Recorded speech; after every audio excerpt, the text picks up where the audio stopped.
தன்னை இந்த பூலோகத்திற்கு அனுப்பிய பரம பிதாவை பிரியப்படுத்துகிறவராகவே இயேசு கிறிஸ்து இந்த பூலோகத்தில் வாழ்ந்தார். ஆம், அவர் இந்த பூமியில் வாழ்ந்த நாட்களில் பரம பிதாவின் சித்தத்தை தேடுகிறவராக, அதை நாடுகிறவராக, பரம பிதாவின் சித்தத்தை நிறைவேற்றுகிறவராக, அவரை மாத்திரம் திருப்திப்படுத்துகிறவராக, அவரை மாத்திரம் பிரியப்படுத்துகிறவராகவே வாழ்ந்தார். அநேக நேரங்களில் அவருடைய போதனைகள் பிதாவுக்கு ஏற்றதாய் இருந்தது. ஆனால் அவரை பின்பற்றிய சீஷர்களுக்கு ஏற்றதாய் இராமல் போயிற்று. எனவே சில சீஷர்கள் இடரல் அடைந்தார்கள். ஆனாலும் கூட இயேசு கிறிஸ்து அதை பொருட்படுத்தாமல் பிதாவை பிரியப்படுத்துவதிலே நோக்கமாயிருந்து தன்னுடைய போதனைகளை சொல்லியதை நாம் காண முடியும். யோவான் சுவிசேஷ புத்தகம் 6வது அதிகாரம் 66வது வசனத்திலே பார்க்கும் பொழுது, அது முதல் அவருடைய சீஷரில் அநேகர் அவருடனே கூட நடவாமல் பின்வாங்கி போனார்கள் என்று வேதம் குறிப்பிடுகிறது.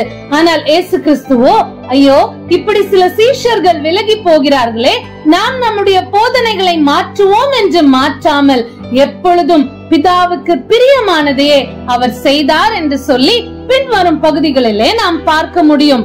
இயேசு கிறிஸ்துவினுடைய சகோதரர் கூட அவரை விசுவாசிக்கவில்லை என்று சொல்லி வேதத்தின் மூலம் நாம் அறிந்து கொள்ள முடியும்.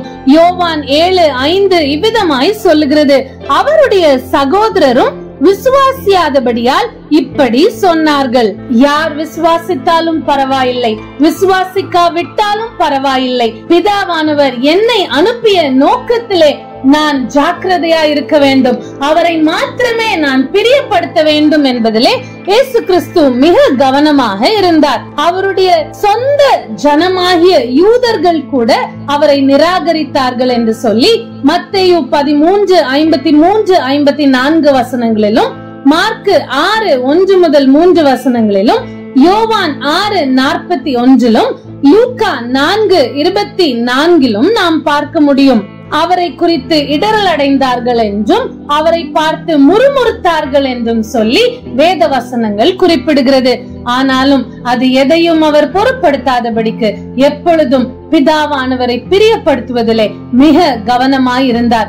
மனுஷரை பிரியப்படுத்த அல்ல, நான் பிதாவை பிரியப்படுத்தவே இந்த பூலோகத்திற்கு வந்தேன், பிதாவுக்கு பிரியமானதை செய்யவே நான் இந்த பூலோகத்தில் இருக்கிறேன் என்பதிலே அவர் மிக கவனமாக இருந்தார் என்று சொல்லி நாம் காண முடியும். லூக்கா 4:28-30 வசனங்களிலே ஜெப ஆலயத்தில் இருந்த எல்லாரும் இவைகளை கேட்ட பொழுது கோபம் உண்டு எழுந்திருந்து அவரை ஊருக்கு புறம்பே தள்ளி தங்கள் ஊர் கட்டப்பட்டிருந்த செங்குத்தான மலையின் சிகரத்திலிருந்து அவரை தலைகீழாய் தள்ளிவிடும்படிக்கு அவ்விடத்திற்கு கொண்டு போனார்கள் என்று சொல்லி வேதம் சொல்லுகிறது. அவரோ அவர்கள் நடுவே நின்று கடந்து போய்விட்டார் என்று சொல்லி 31வது வசனத்திலே நாம் பார்க்கும் பொழுது, பின்பு அவர் கலிலேயாவில் உள்ள கப்பர்நகூம் பட்டணத்துக்கு வந்து ஓய்வு நாட்களில் ஜனங்களுக்கு போதகம் பண்ணினார் என்று சொல்லி வசனம் சொல்லுகிறது. ஆம், இயேசு கிறிஸ்து இப்படிப்பட்ட இடரல்களை கண்டு, இப்படிப்பட்ட பிரச்சனைகளை கண்டு தளரவில்லை. அவர் பிதாவை பிரியப்படுத்தும் நோக்கத்திலே மிக தெளிவாக இருந்தார்.